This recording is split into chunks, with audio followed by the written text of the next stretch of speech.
కల్వకుంట్ల చంద్రశేఖరరావు గారు మరో సీతయ్య.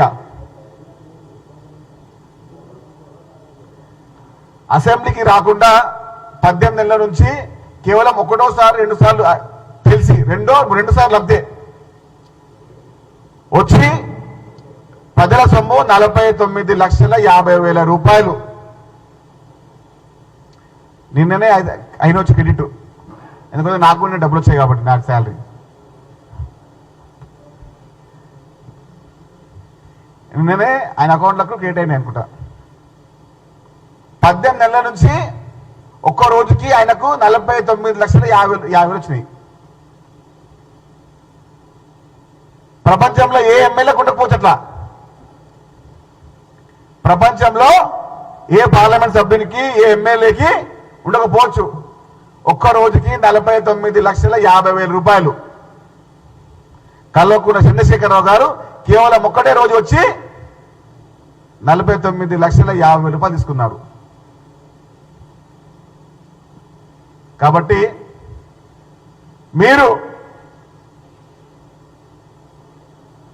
ప్రతిపక్ష నాయకునిగా ఒక ఎమ్మెల్యేగా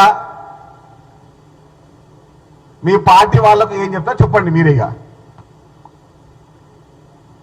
మళ్ళీ చెప్తా ఛానళ్ళు ఇట్లా నిజం మాట్లాడుతున్నాం,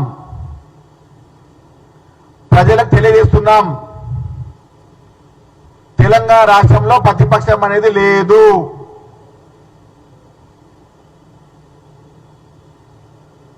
రాష్ట్రంలో ఒక ఎమ్మెల్యే మాజీ ముఖ్యమంత్రి ప్రతిపక్ష నాయకుడు కల్వకుంట్ల చంద్రశేఖరరావు గారు కేవలం ఒకే ఒక్క రోజు అసెంబ్లీకి వచ్చి ప్రజల సొమ్ముని 49,50,000 రూపాయలు తీసుకున్నారు.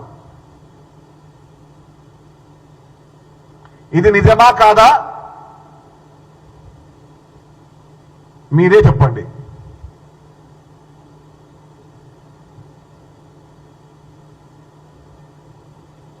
బీఆర్ఎస్ పార్టీ నాయకులారా, మీరు మాట్లాడే ముచ్చట్లు